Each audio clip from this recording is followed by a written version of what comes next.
রাত পোহালেই অষ্টাদশ লোকসভা ভোটের ফল প্রকাশ হবে। স্ট্রং রুমে নিশ্চিদ্ধ নিরাপত্তার বলয় তৈরি আছে, পাহারায় আছে কেন্দ্রীয় বাহিনীর জওয়ানরা। আর এর মধ্যেই বিজেপিকে পিছনে ফেলে এগিয়ে গেল তৃণমূল।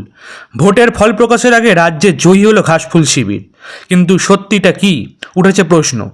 নির্বাচন কমিশন সূত্রে জানা গিয়েছে, রাজ্যে প্রচার কর্মসূচির নিরিখে সবার থেকে তৃণমূলই এগিয়েছিল। ধারে কাছে নেই বিজেপি। বাম এবং কংগ্রেসের সম্মিলিত প্রচার কর্মসূচিও তৃণমূলের থেকে অনেকটাই কম।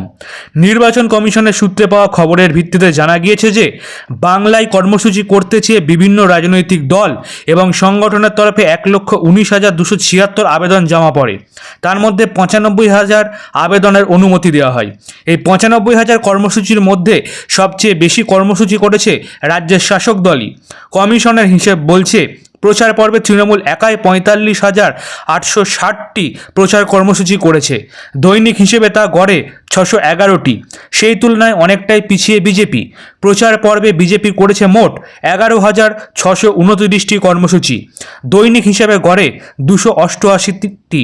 সিপিএম করেছে 17,004টি রাজনৈতিক কর্মসূচি। কংগ্রেসের কর্মসূচির সংখ্যা মাত্র 1,697টি। এখানেই শেষ নয়, কমিশনের তরফে এসেছে আরও চমকে দেওয়ার মতো তথ্য। প্রচারের কাজে হেলিকপ্টার ব্যবহারেও এগিয়ে থেকেছে ঘাসফুল শিবির। ভোট গ্রহণ পর্বে রাজ্যের শাসক দলের 523টি সংশ্লিষ্ট আবেদন মঞ্জুর করেছে কমিশন। বিজেপির ক্ষেত্রে এই সংখ্যা 124টি। কংগ্রেস দুবার হেলিকপ্টার ব্যবহারের আর্জি জানিয়েছিল।